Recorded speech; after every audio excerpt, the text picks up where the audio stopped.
Hello, everyone, and welcome to the User Research Strategist podcast. Nikki here, and I have an amazing guest with us today, Filip, who's going to be talking. We're going to be talking about two very interesting things today: physical products and research, which is super fascinating, and then potentially getting into agency stuff, which is also equally as fascinating. So I'm going to be very mindful of the time, but welcome, Filip. Thank you. Thanks for having me. Yeah, amazing. So can you just give our audience a quick intro on yourself? For sure, for sure. So as you said, my name is Filip, and so I've been doing research, well, technically since 2009, and I started obviously in the academia and the not-for-profit sector, doing some evaluation research, mostly quant, and then I switched to mixed methods. And then I went really into the academia sometime in 2014, 2015, before I moved to Canada, and didn't like it for various reasons. I mean, that's not true. I liked it for a lot of reasons, and then I disliked it for another set of reasons.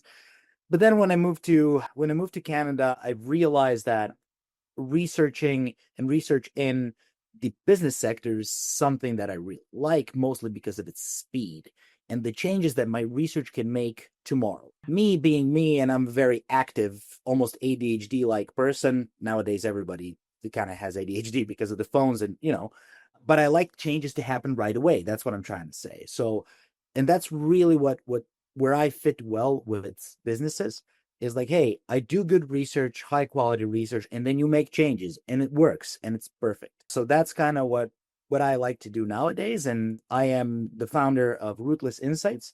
And Ruthless Insights is a research agency that does things very differently from the big box agencies that you see out there, and that's something we'll touch on later in the podcast. But yeah, so I just wanted to change the agency world for the better. I wanted to support entrepreneurs that way. So I founded Ruthless Insights. We do UX research, market research, and as of late, we'll do UX UI design too. That's awesome. I am actually, so as a fellow academic, I feel you so much with research taking literally forever. It's like cringy almost to think about how long. Well, in a way, it's kind of nice because I'm like, wow, I had so much luxurious time that I now don't have. Yeah, that's the advantage of it. But for me, what was the most frustrating is like you do this amazing research amongst amazing, super smart people around you, and you kind of produce either a report or you write a paper, and you go to this conference and everybody claps and you're like, hey, I actually did a good job. But my biggest frustration was that nothing changes. And that's not why I have a background in sociology. So when I started studying sociology, I wanted to make changes in the world around me. I wanted to help people. That's why I do research. So you can't really do that through academia. And that was the most frustrating thing for me. Yeah, I feel the exact same way. I was like, look at this awesome stuff. And then all these other people doing this awesome stuff. And I'm like, nothing's happening. And tech and product was a great, I don't know if you felt this way too, but I was suddenly like, wow, we're doing things. Yeah, exactly. Exactly. Like, hey, I do research and they make changes, and we have either businesses or customers, depending where your app is oriented towards, but we have them happier. Like they're happier because of what I discovered.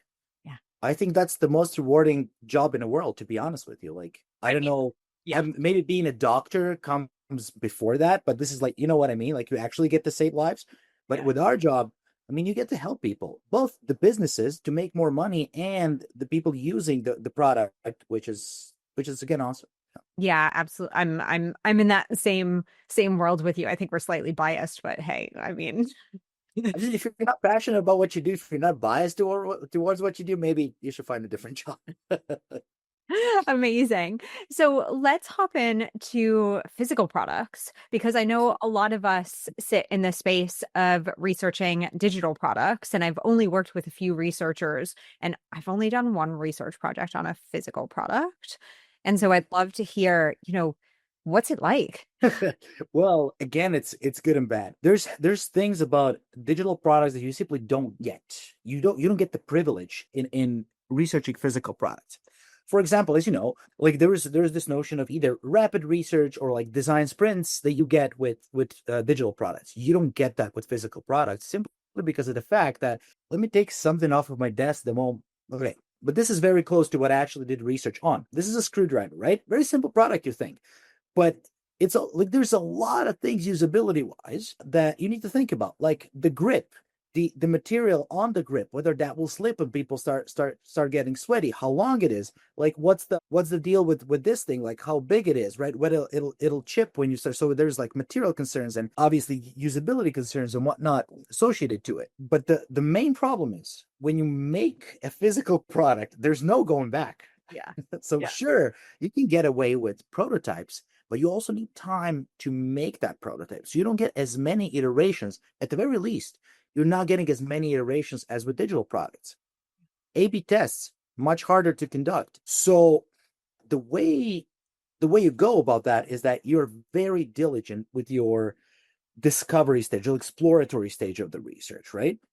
You got to be very diligent. So it was not strange or even unheard of to do several rounds of exploratory research in order to, because we all know the downsides of qualitative research, and I'm not going to nerd out too much about it, but you know that, like, okay, if I interviewed 8 to 12 people in an ethnographic fashion, and no matter how well I analyze the results, we're still talking about 8 to 12 people. So you do a second round, like we kind of made certain things, but we usually after exploratory research, you have more questions than you have answers. And then you go in again and you're trying to be maybe a little bit narrower, but then you discover some new things. So you do rounds of that. And then by the end of it, you can make some solid recommendations to your design team. But usually for companies that make physical products, that's fine because they understand that it de-risks them so much that they're okay with it.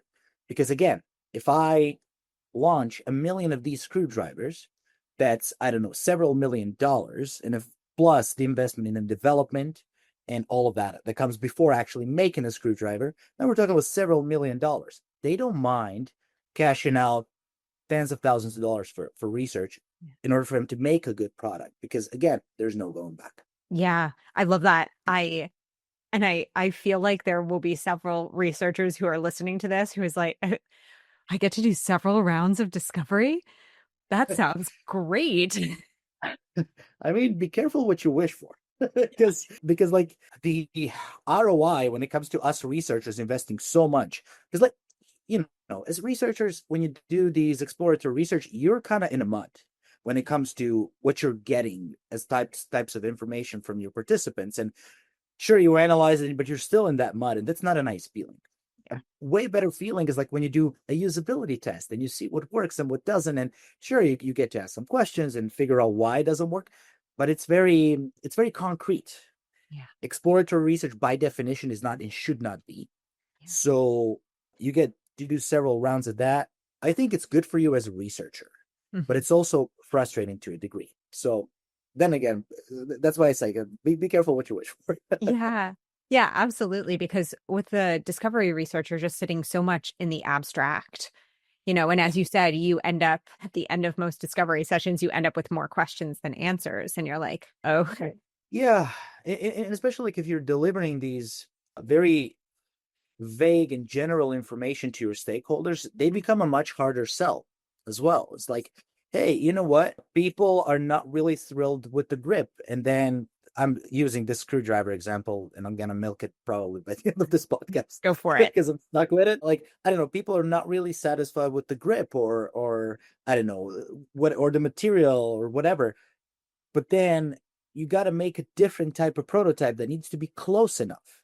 So you as a researcher, it's kind of a waiting game because you need to wait for your designers to design it and for your people to make it so you can test it again. And sure, like, is that sitting between product testing and exploratory? Absolutely. Yes. Yeah. So you get to be more specific in the next round, which makes it less frustrating, but still, like, it's still very, very much exploratory. And again, depending on what you discover in the first one, if you're lucky, you get to do product testing in round 2, but if you're not, you get to do some more exploratory research. Do you want to get all of your user research questions answered, all while hanging out on your couch in sweatpants? No need to join any live webinars and hope that your question gets answered. No need to Google a million different things and sift through some scattered advice that you don't really know is valid or reliable. Not anymore. I know it sounds too good to be true, but I promise it isn't, because if you become a paid Substack subscriber, you get access immediately to a community filled with user researchers that I am in every single day answering questions. Not only can you hang out on your couch, feel less alone as a user researcher and get all of your questions answered, not only by an expert, but by a bunch of other user researchers with amazing perspectives and experience. You can do all of that on your couch in sweatpants, and I will be alongside there with you every step of the way. So join my paid Substack, get immediate access, and we can relax together solving all of your user research problems. See you there. I've always found that at first I'm thrilled when I do when I have the chance to do multiple rounds of discovery, and then I seem to have like an existential crisis at some point where I'm just like, I'm never going to know anything. Yeah, exactly. And that's exactly the feeling. You described it really well. Yeah, existential crises. Yeah, exactly. Like, I'm never going to discover anything. I'm not a good researcher. Yeah. I'm not delivering what my stakeholders need. But no, it's a process. And sometimes it's not, especially with research, it's our job to go into the unknown. But the problem is our stakeholders expect something in return because they're paying this money and they want us to deliver something. And you're like, no, man, it's something that, like, it's a process that we need to go through. And at the end of it, if they trust you, they're okay. Especially like with my agency, most of my clients are recurring clients. And by now they know that, hey, it's a process. Just let him be. and like he'll deliver, just let him be. And that's how I manage expectation as a researcher. But usually what they don't understand, it's more frustrating for us than it is for them. Yeah. And like, I have to be in this mud and I have an existential crisis every single time I do stuff like that. But at the end of the day, you come up with something that something is good. And based on that, they make money. Absolutely. People are happy. And yeah, that's what you want. I love that. And for maybe somebody who's sitting in the digital space and interested in getting into the physical, like interested in researching physical products, do you have any recommendations or tips for somebody who's wanting to maybe explore that shift? I guess just the speed is different. So the speed is way different. And people are way more cautious in the physical product space. And again, for all the right reasons. As I said, that's the main problem. We're investing millions and there are no changes. So once you launch, you launched. So you better be right. The stakes are way higher. Mm-hmm. So what that did to me, because I was originally in the digital space, and then I went into physical space. And I mean, right now I'm doing both. I'm doing both digital and physical products. But once I went into physical products, the biggest kind of shift was, hey, you better be right. And therefore you need to be very rigorous and diligent about your methodology. Personally, I like the challenge. Yeah. So it was like, okay, let's see how good of a researcher you really are. Yeah. And I was lucky enough to have an amazing mentor, and she started mentoring me, and she did great. Still, by this day, the best manager I've ever had. And thanks to her, that transition was smooth. But then again, if any researcher wants to go into physical products and they need 30 minutes of my time, feel free to contact me. You know how our community is. We contact each other. We ask for advice. I'm open to that as well. That's really nice. Thank you for that offer. Just like, I feel like the next day your like LinkedIn is filled with messages. You know what? Yeah, I can only handle so much, man. But you know, as I said, I really don't take myself too seriously. So if anyone needs help and if I can help, I will. Amazing. Yeah. And I'm curious because I want to switch over to the agency space, but really quickly, do you have a favorite, digital versus physical? No. I don't. They're both challenging in different ways. So yeah, I would say no. I know it might be a disappointing answer, but let me tell you this though. Yeah. Once I research physical product, if I have a 6-month physical product project, then I'm kind of, you know what, let's do something digital now, just for the sake of this feedback and speed. But then you're like, yeah, you know what, I could probably do a physical product now. I feel, yeah, I need something methodological and like really well put together. And that's the upside of those physical product projects. Yeah, absolutely. I guess as a consultancy or owning an agency or being in a space wherever that might be where you're able to pick your projects a little bit more than you might be if you're just sitting in a digital company, that must be really nice. I know that as like a consultant myself, it can be rewarding to be able to be like, I can't look at another e-commerce product. I need to do something else. Yeah, that's definitely the advantage. But you know how it is, like just being an entrepreneur. Sometimes you can choose projects, but sometimes you can't because you need a project, and that's the only project that's on the table. So you say yes. But that being said, I mean, us researchers, I believe most of us are very curious by nature. That's why we went into research, and that's what we do. So for me, it's really not hard to interest me into like, hey, I have this product and I need you to come in and research people. I'm sure I'm in. So Absolutely. I'm the same way. I remember I was researching refrigerators and I was like, this is okay. fascinating. Like, I love this because I'm just like, who talks about refrigerators? And then I started talking about refrigerators at parties and then I became uncool.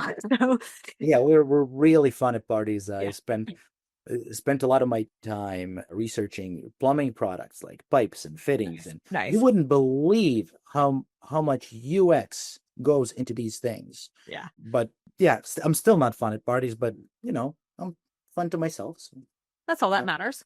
yeah, exactly. Amazing. So, yeah, let's talk a little bit about Ruthless Insights. And Sure. I want to really quickly hear why just start an agency? It was by accident, to be perfectly honest with you. Yeah. Just a little bit of a background story. So I did all this research back home in Croatia. I come to Canada, nobody will hire you as a researcher because you don't have Canadian experience, and nobody cares that I presented at international conferences alongside Canadian scientists. And there was literally no difference. But that's fine. All immigrants face it. You either complain about it or you find your way. So I worked as a recruiter for 4 years for actually a plumbing company, which kind of helped along the way. An amazing company, and I did that because they they agreed to do like my Canadian papers and enable me to stay in Canada, which was great. And then as soon as I got my PR, I opened my own research consultancy, and back then it was called Phil's Research and Analytics. Mhm. And I did some projects for some NGOs and for some like startups and whatnot, but I never took it seriously. And then I found a job as a UX researcher later on, and that was all great. And then I actually worked. So I was doing Phil's research as a side job, Yeah. like something I would do a project every night. But then I got fired in 2022. So it was the first time in my life that I ever got fired working for an agency. So I learned my lesson. I'm not going to mention any names, but I learned my lesson. And then I had a conversation with a client. So and he was like, we're client. He's my client, but we're kind of became friends over the years as well. And he said, wouldn't you just bet on yourself, man? So, and obviously he's an entrepreneur, so he's kind of biased that like these things works. But I'm like, you know what? I might. And he was like, dude, you're a really good researcher and you provide, like, you are ruthless. You provide with these insights. You don't care what I think. You give me what I need to hear. And at first, insulted, and I don't want to hear what you have to say because it's hard to hear that my product or idea sucks. And in which, like, in detail, in what way it sucks, but that's something I really need to hear. And because I'm Eastern European, you can hear my accent. So the way that I present things are like I say what I mean and I mean what I say. So it's like I don't really fit well with the sugar coating that's kind of normal in North America. So he said you should call your company Ruthless Insights. And I'm like, so we laughed at first, but then it kind of stuck with me. So I rebranded, and he was like, look, I'll assist you with rebranding.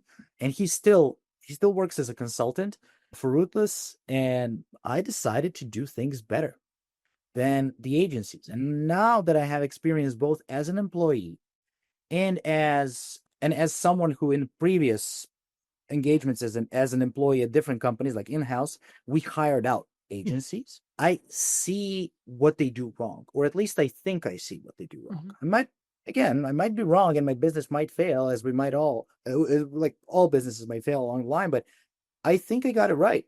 So I decided to open a different type of agency that won't overcharge, agency that won't give them bare minimum in order for them to come back.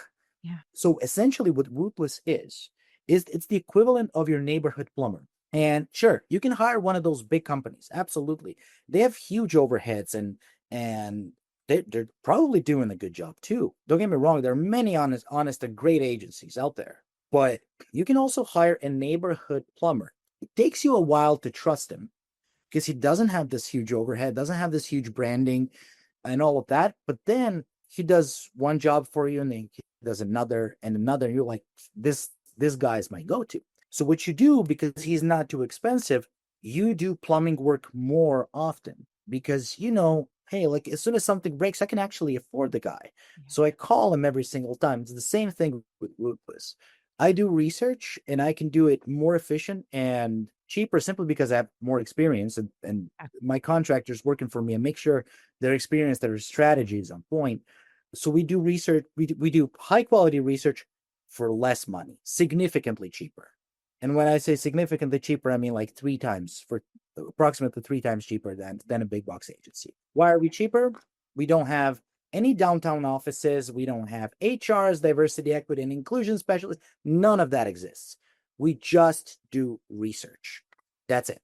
Hey everyone, I have been taking some business courses recently and am launching a new membership that's all about how user researchers can become more business savvy, more strategic, and more of a business partner in their organizations. One of the biggest questions that I get asked is, hey, my organization isn't really mature. It has like a low user research maturity level. Please do not let the maturity of your organization dictate your user research career. That's what I did. Because I was in a lower user research maturity, I kind of let myself stagnate and I didn't really learn new things. And with that, my skills kind of like deteriorated. I lost a lot of time that I could have used to learn really, really important skills because they weren't necessarily applicable to my organization at that time. But guess what? I got fired. And then it didn't really matter what maturity level my organization was at because I was no longer there.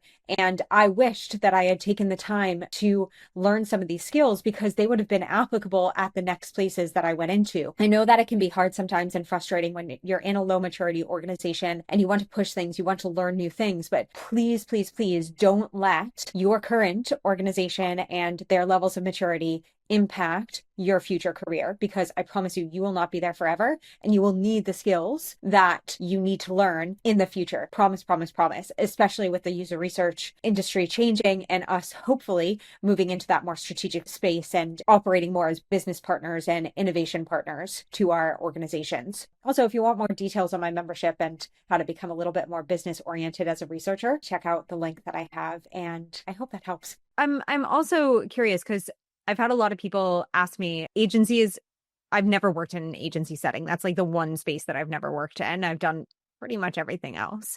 And I'm curious, like, if you were to describe to somebody like your experience or answer that question, what is it like to work in an agency? Maybe not a Ruthless Insights based agency. Yeah. How is it? For me, I don't think it was the right fit. I genuinely liked all the people I worked with. I really did. It just wasn't the right fit. A lot of things, I'm not going to go into details because it's not a secret agency I worked for. And that agency doesn't really exist anymore anyways. But what I really didn't like was that everything needs to be done fast. And now people might disagree with me on this, but I think nothing worth having happens fast in life. And that includes research. So what does that mean for you as a researcher? That means, especially if you do like an exploratory research, you need to spend time with your data. There's no way around it. And they're like, yeah, sure, we have AI, which, by the way, I hate for qual research, and we can talk about that later if we have time. And I'm not using an AI. I'm right now, as AI as it is, it's missing key details, and that's not something we as researchers can afford. Yeah. It's missing context and whatnot. So it's like they use AI. They just want to get out with their findings as soon as possible, as opposed to myself who want the accuracy. Yeah. So my selling point is never I do research fast. No, I do good research in the time that it takes to provide you with good insights. So my job is not to be wrong because you're investing money in it. So that's kind of how I feel about it. So the tempo and the speed of work is way higher than I ever felt comfortable with. Mm-hmm. But then again, I got to work with some amazing people and I learned a lot. Yeah. I think it can be so difficult because even within just like the consultancy space, so I own my own consultancy as Yeah. like, yeah, one individual human.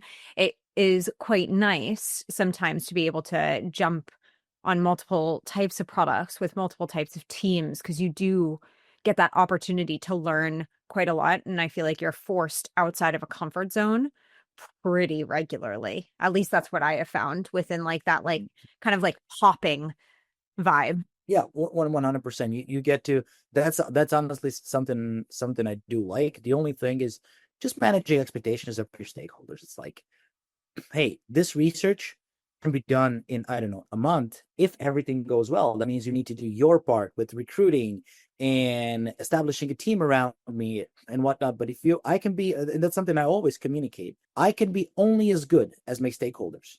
Yeah. If my stakeholders are not doing their job, I can't do research. Yeah. So recently I hadn't, I mean, I love this client to death. They're a great company, but they just simply couldn't provide me with what I needed in order to complete the research. So we had to put it on hold, which is fine. And again, if you're not overcharging, if you're not, if you're managing expectations correctly, me as an agency, I can afford that. The client comes to me and they say, you know what, I really can't deliver right now. Can we wait until mid next year? I'm like, fine. I won't charge you anything extra. I really want, because my goal is to give you what you need to make money. That's it. Yeah. So if that's in 6 months, so be it. Yeah, I actually just sat down with a client and they were like, oh, yeah, it's a generative research project. And they're like, about approximately how long does it take? And I was like, it depends, but let's give a ballpark of about 6 weeks because I'm very, very efficient with my research. And then they were like, oh, that's great. And I stopped and I was like, yeah, but recruitment could take an additional 6. So do you have participants for me? Because I can't find like in Jersey in particular, the types of companies here are like finance companies, not digital. Like it's like finance. And so like trying to find people in that space in Jersey is really difficult. Yeah. So I love that transparency and I'm a huge advocate for our project, this generative research project can take 6 weeks, but I don't know how long recruitment can take. You tell me. Yeah. And so what I did to, because like recruiting is obviously whenever you go to a researcher, if you meet them at the bar and you start drinking around recruitment, like that's our pain point. We hate it, right? Yeah. So what I did actually is whenever I have a project, I hired a recruiter, and her job is to go on LinkedIn and find specific people. And what I also found is that stakeholders at first, they're like, no, we'll do the recruitment, until they start doing it. And they're like, oh, okay, this is way harder than I thought. So they're like, okay, you know what? Why don't your recruitment, I don't know, let's give her 80 hours to do her recruitment and then see what we get. Right. So sure, we can definitely do something like that, but it's not a win every time. That's for sure. Yeah. And I also love that. Like I sat there yesterday and I was like, if you can't get me at least, 12 people in this space, like that say yes to this, to being interviewed and show up there, let's not do this because everybody's going to be pissed off at the end because I'm not going to be able to provide you with what you need. Yeah, for sure.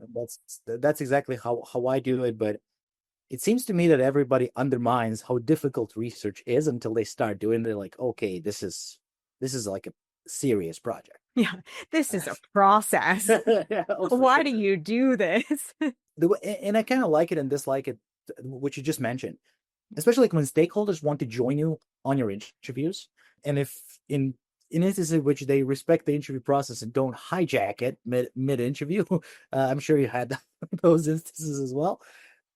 What they seem to do is like they get so hung up on one thing that one participant said, they don't put it in a context in the analysis as we do. So later on, a lot of times you'll have both the privilege and the curse to take them through the process. And the ones who are more open-minded, they realize like, oh, there's some actual rigor to your analysis. Like you didn't just put, oh, what this guy said, what this guy said, what this guy said, and then you're gonna say they said this. Sure, to some degree you do that as well, but a lot of times you need to read between the lines, go back to recordings and see how they said certain things, and like, and once you take them through the process, they're like, okay, I wouldn't be able to do that. which is again, I think almost anyone can learn how to do research if they take the time and the energy and the patience that it takes. But I digress. I don't know how I got to that, but yeah. In the perfect way. Yeah, exactly. Probably. Okay. Amazing. Well, Philip, actually, we're just about over. I Okay. can't Oh. I know. 30 minutes goes by so fast. Yeah. It's unreal. Yeah, it does. Okay. Yeah. But I'm curious, what is one thing that you would tell the audience to take away from our conversation? And that can be in the physical product space, or it can be in the agency space, whichever, any of the topics that we talked about. What's like your number one tip for researchers? Number one tip would be manage expectations. Yeah. Manage expectations, manage expectations. And what that means is simply don't be scared to say no. Hey, can this research be done in 3 weeks? No. It can be done in 6 because this is what it takes. And usually people don't say these things because they want to rush you. They say these things because they don't know. Yeah. And it's your job as a researcher to let them know, to inform them about it. Yeah. I love that. It took me a long time to learn how to say no because I was so scared that if I said no, nobody would come to me anymore. Yeah. But that's not really how it works. No, that's definitely the case. Yeah. Yeah. Amazing. Well, Philip, thank you so much. I could have talked to you for hours. I just realized I happened to look at the time and I was like, oh my goodness. Yeah. Well, yeah, that's awesome that we managed to fill the time for sure. Yeah. It was awesome talking to you as well. Yeah. Thank you so much. And thank you to everybody who's listening, and I'll see you next time.